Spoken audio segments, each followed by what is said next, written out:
Kwani Harrison anahubiri hapa? Jioni tukutane kwa kilabu, nikwambia tunaenda Sayuni. Kwani Sayuni imebadilika? Binguni ni bahari, na binguni inasemekana si kubwa. Ni kilomita 2,200. Usome Biblia yako vizuri. Kwenda hivi Mlama 2,200 kilometers square. Kwa hivyo hapana sema ati Mungu hawezi kuumba watu waue. Watu hao wote wako dunia watatoshea hapo namna gani? Ni wengi wameitwa, wachache wataingia. Hiyo imeandikwa kwenye Revelation 21. Ati na nikaupima mji wa binguni. Mji umepimwa. Na watu wengi unaona hawataingia. Sasa shida ni haujaingia na mke wako ameingia. Haujaingia, na mimi nasikia tukifika binguni kila mwanamke umewahi kuguza hapa duniani atapanga laini nyuma yako.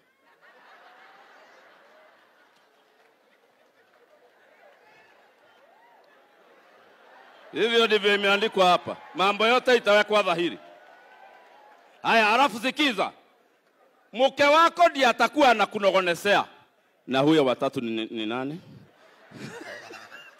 Kuna mwingine amejiongeza hapo ni kama si Mkenya.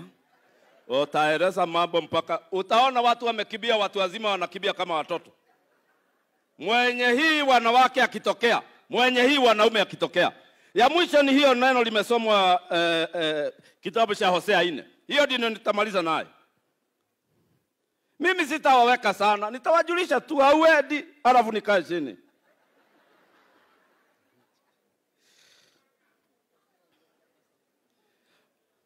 Biblia inasema Hosea 4 ya kwamba lisikieni neno la Bwana enyi wana wa Israeli. Kwa maana Bwana anashutuma na wale wanakaa katika nchi, kwa sababu hapana kweli.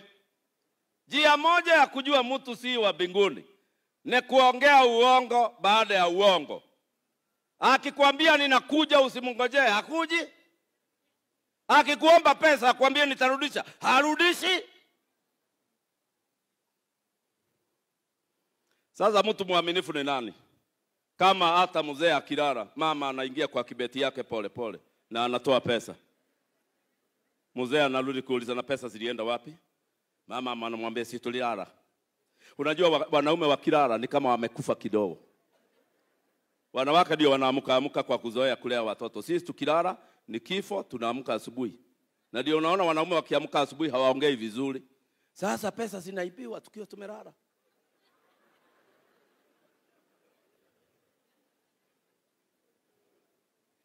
Halafu Jumapili tuko kanisani tumeinua mikono, watu wanafikiria sisi ni wazuri.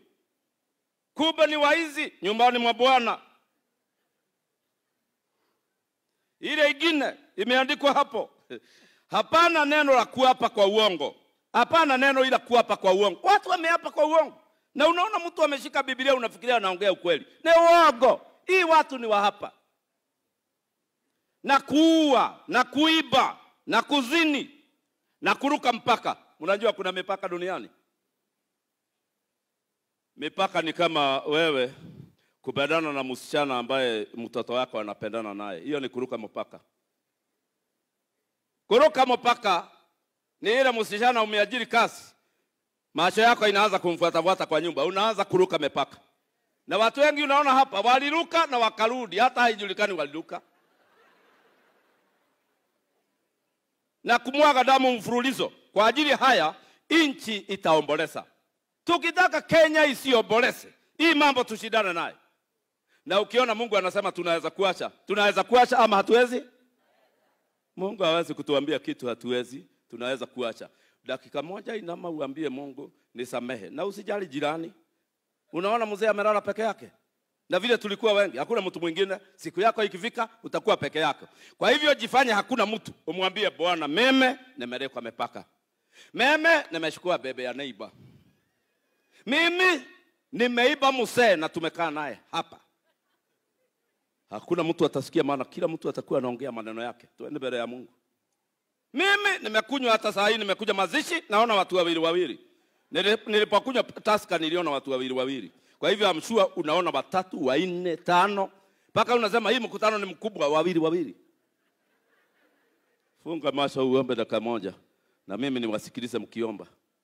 Ukiona jirani haombi ujue hawa ndio wale tumeambiwa wa hapa. Hawaendi. Inamisha uso wako dakika moja.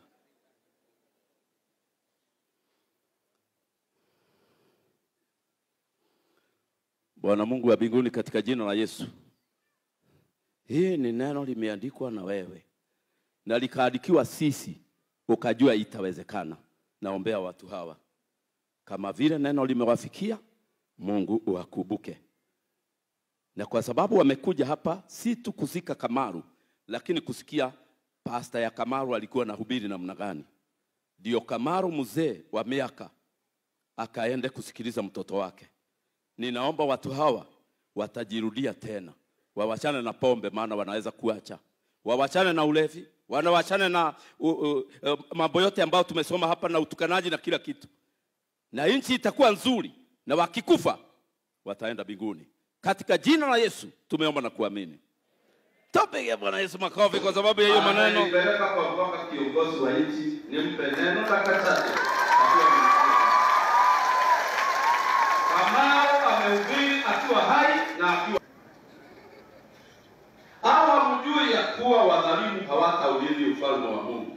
Imeanza na katika mbinguni. Uhubiri kwa njia nitaogopa.